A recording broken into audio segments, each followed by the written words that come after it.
नवरात्रि का 9वां दिन मां सिद्धिदात्री के नाम पढ़ें। पौराणिक कथा या देवी सर्वभूतेषु मां सिद्धिदात्री रूपेण संस्थिता। नमस्तस्ये नमस्तस्ये नमस्तस्ये नमो नमः। अर्थ, हे मां, सर्वत्र विराजमान और मां सिद्धिदात्री के रूप में प्रसिद्ध अम्बे, आपको मेरा बार बार प्रणाम है, या मैं आपको बारंबार प्रणाम करता हूँ। हे मां, मुझे अपनी कृपा का पात्र बनाओ। मां दुर्गा जी की 9वीं शक्ति का नाम सिद्धिदात्री, देवी सिद्धिदात्री है। ये सभी प्रकार की सिद्धियों को देने वाली है। नवरात्रि पूजन के 9वें दिन इनकी उपासना की जाती है। इस दिन शास्त्रीय विधि विधान और पूर्ण निष्ठा के साथ साधना करने वाले साधक को सभी सिद्धियों की प्राप्ति हो जाती है। सृष्टि में कुछ भी उसके लिए अगम्य नहीं रह जाता है। ब्रह्मांड पर पूर्ण विजय प्राप्त करने की सामर्थ्य उसमें आ जाती है। मार्कंडेय पुराण के अनुसार अनिमा, महिमा, गरिमा, लघिमा, प्राप्ति, प्राकाम्य, ईशित्व और वशित्व ये 8 सिद्धियां होती हैं। ब्रह्मवैवर्त पुराण के श्री कृष्ण जन्म खंड में ये संख्या 18 बताई गई है। इनके नाम इस प्रकार हैं: 1.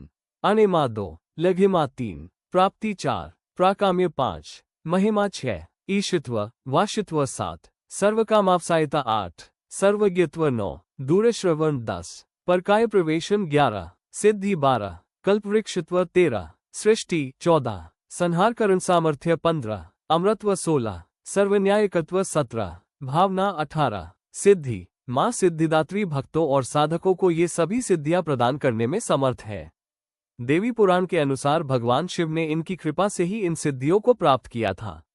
इनकी अनुकंपा से ही भगवान शिव का आधा शरीर देवी का हुआ था।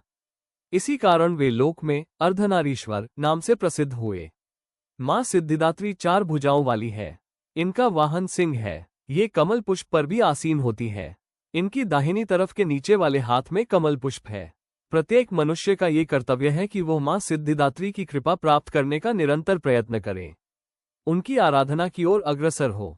इनकी कृपा से अनंत दुख रूप संसार से निर्लिप्त रहकर सारे सुखों का भोग करता हुआ वह मोक्ष को प्राप्त कर सकता है। नवदुर्गाओं में मां सिद्धिदात्री अंतिम है। अन्य 8 दुर्गाओं की पूजा उपासना शास्त्रीय विधि विधान के अनुसार करते हुए भक्त दुर्गा पूजा के 9वें दिन इनकी उपासना में प्रवृत्त होते हैं।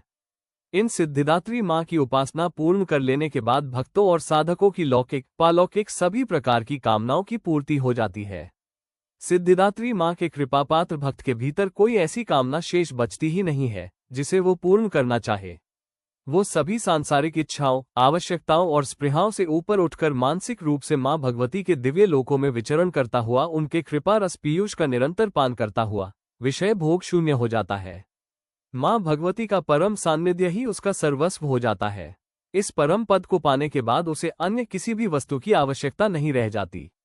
मां के चरणों का ये सान्निध्य प्राप्त करने के लिए हमें निरंतर नियमनिष्ठ रहकर उनकी उपासना करनी चाहिए। मां भगवती का स्मरण, ध्यान, पूजन हमें इस संसार की असारता का बोध कराते हुए वास्तविक परम शांतिदायक अमृत पद की ओर ले जाने वाला है। इनकी आराधना से जातक को अनिमा, लधिमा, प्राप्ति, प्राकाम्य, महिमा, ईशित्व, सर्वकामाप्सायिता, दूर श्रवण, परकाम प्रवेश, वाक्सिद्ध, अमृतत्व, भावना सिद्धि आदि समस्त सिद्धियों नवनिधियों की प्राप्ति होती है। आज के युग में इतना कठिन तप तो कोई नहीं कर सकता, लेकिन अपनी शक्तिनुसार जप, तप, पूजा अर्चना कर कुछ तो मां की कृपा का पात्र बनता ही है। प्रत्येक सर्वसाधारण के लिए आराधना सरल है। मां जगदम्बे की भक्ति पाने के लिए नवरात्रि में 9वीं के दिन माता का पूजन करना चाहिए।